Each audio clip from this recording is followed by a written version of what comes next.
You ever wondered why in a marriage even the strongest couples have conflict?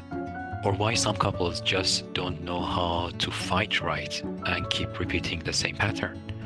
And why does it feel like experts always leave out the very crucial details that could actually change everything? What if the key to fighting right isn't just about winning, but understanding the science behind it? Stay with me for the next few minutes and I'll reveal what no one's telling you, what you cannot find in most common books or videos. So I've been diving deep into the Gottman Institute since about 3 years ago.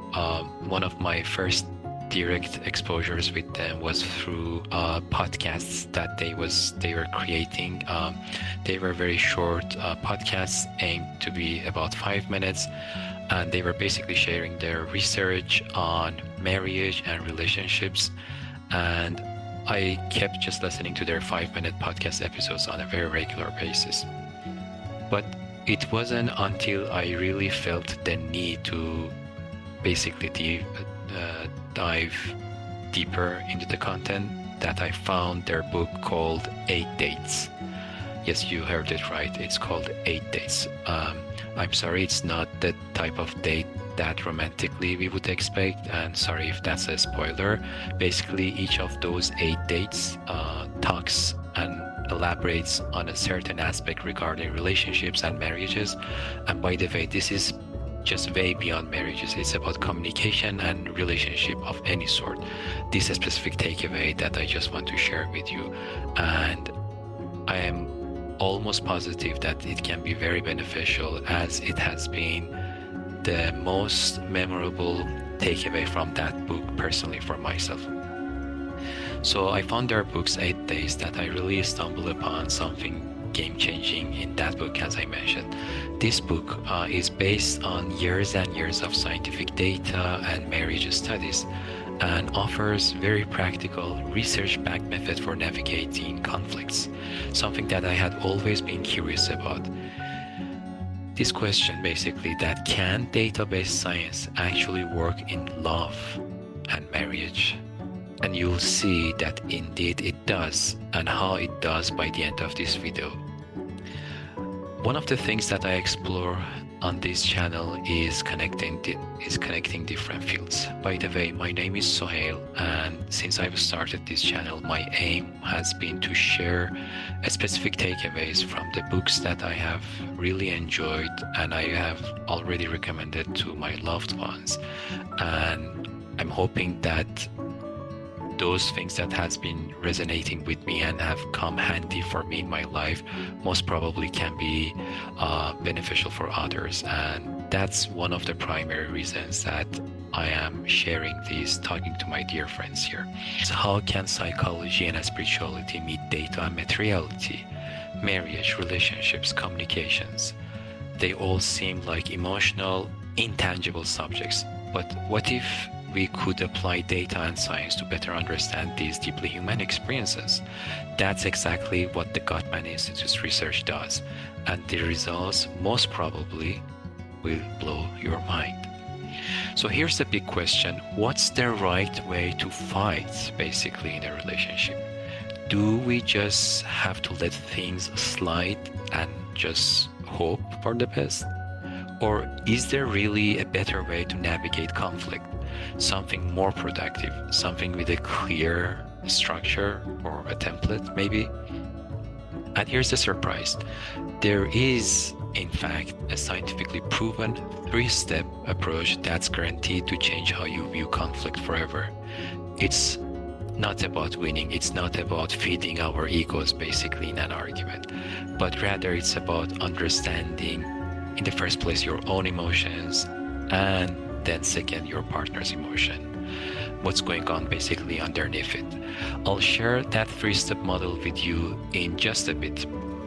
And by the way, talking about emotions and psychology, I've created another video that I dive deep into the title of The Subtle Art of Not Giving an F, A Guide to Live a Happy Life. That's the subtitle, written by Mark Manson. That was also a very joyful read and a very beneficial one.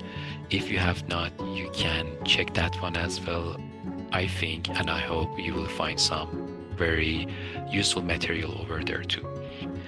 Going to talk about this three-step model that ties directly into some of the bigger themes that we have discussed already in this journey as well. In fact, the way we handle conflict can be a direct indicator of how we grow as individuals and as partners as well. And before moving forward, if and only if you're enjoying these insights, don't forget to hit the subscribe button. I know that's a very cliche sentence, but again, I really want to underline, only if you have found some joy and benefit, it would be a great favor for me, let me put it that way, if you can subscribe, because that's an indicator for me that this is in the right direction. This has been meaningful. And also hopefully that can send the signals for others who might have the same questions or struggles or curiosities or same desires, that this subscription helps others to find the content as well. Right, here it is, the three-step approach for handling conflict like a pro. The Gottman Institute suggests the following. Step 1. Express your emotions. Instead of holding back, you need to express your feelings as they are in the moment. No sugarcoating, nothing like that. Whether you're feeling frustrated, hurt, or upset, just say it. But here's the key. Don't ever blame. Don't blame. Just express what's inside your mind and heart. Step 2. Focus on the action that triggered the emotion. It's not about accusing your partner, it's about explaining what specifically triggered those feelings. Was it a comment, a certain action, or something left undone maybe? By focusing on the action and not attacking your partner or whomever you're talking to, you start shifting the conversation into a constructive direction. And let me pause a little bit here. Already these steps, like step 1 and step 2, were so much of a game changer, and I think it's not an exaggeration, because step 1 ties into so much science. I think there are a good number of books that are already tied into that first step, understanding your emotions. For example, there is this technique which is called the 2-word emotional expression. Being able to put words on our emotions is a big step forward. Don't take it from me, give it a try. And even the second step, when we shift our attention from attacking our partner onto the specific action, do you know what happens? Basically, we are avoiding attacking their ego, their identity, who they are. For example, never say that you are a liar and blah, blah, blah. Instead, you can say that certain case in which I believe what I heard was not standing to the truth or was basically a lie has triggered my emotions. So never ever use adjectives, but rather focus on the verbs and actions that they have done. And step 3, which is also very important and completes the previous 2 steps, express your expectations. This is often the step that's missed. What do you need from your partner moving forward? And this also reminds me of something that I learned even about the psychology and science of how raising kids.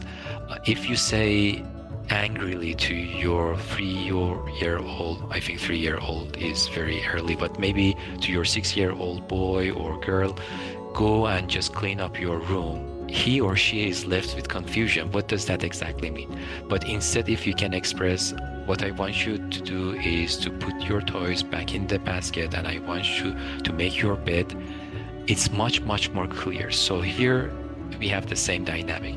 Express your expectations clearly. This is often the step that's missed. What do you need from your partner moving forward? For example, you might say, I need you to do this and that. And saying that very sentence opens the door to clear, actionable communication, which leads to resolution instead of resentment. So there you have it.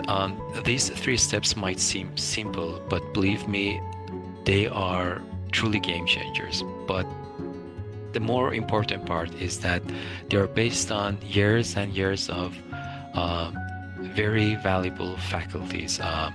Mr. and Miss Gottman, if I remember their names correctly, John Gottman and Julie Gottman, which by the way, they seem to be very lovely couples and they have very fun stories how they got to know each other. I'm not gonna do a spoiler here. Maybe I can put that in the comments if I can find, but check that out as well. It's truly heartwarming and you also gain so much science as well. So if you're struggling in your relationship or just want to be better at navigating conflict, this is the science-backed way to fight right. Let me know your thoughts in the comments below. Does this resonate with you? Do you think this could be practical? Have you ever tried or have you ever learned something similar to this? And I would certainly love to hear your perspectives as well. Thanks for watching. I really appreciate your time. I hope that you find this beneficial. And if you do so, you can certainly share with someone else who might benefit as well. Let's keep learning and growing together. It's something that I do believe in. Thank you very much again.